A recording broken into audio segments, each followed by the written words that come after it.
Of course. And we begin with a 3 News Investigates report. Liens were recently filed against the Hall of Fame Village in Canton from contractors who said they were owed hundreds of thousands of dollars. So what does that say about the future of the village and its projects waiting to be built? 3 News investigator Lynna Lai spoke exclusively to the CEO of the Hall of Fame Village, who responded to questions about its financial challenges. Hi, Lynna. Matt and Laura, from its inception, Hall of Fame Village was intended to become the Disneyland for football, a nearly $1 billion mixed-use village, including a water park, restaurants, and a hotel. However, 2 recent liens that have now been resolved highlight the struggles for a project that has had, in fact, a history of dozens of similar complaints.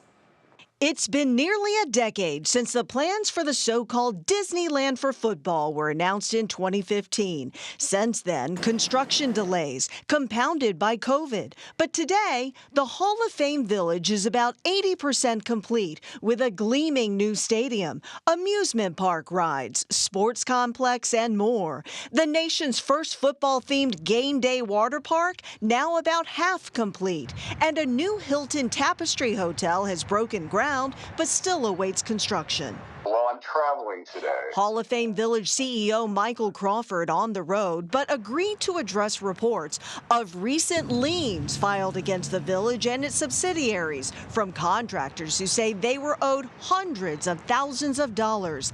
County records show 2 liens filed in the last month have now been resolved. I fully understand why people get concerned when they hear the term lien, but you know, when you put it in the broader context of 3+ years of on-time payment, significant asset development, significant operational growth, every company has bumps in the road. However, 3 News Investigates found the Hall of Fame Village has faced dozens of liens filed by contractors with similar complaints. There were 31 liens against the Hall of Fame Village since 2017.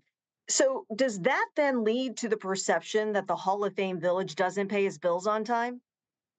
Yeah, well, I will say that certainly when you have it in that context, and listen, there is a lot of folks from that time. I wasn't the president of the company at the time.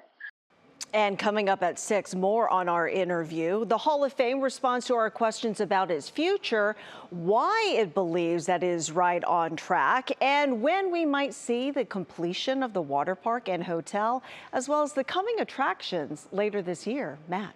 Okay, we look forward to that. Thank you, Lynna.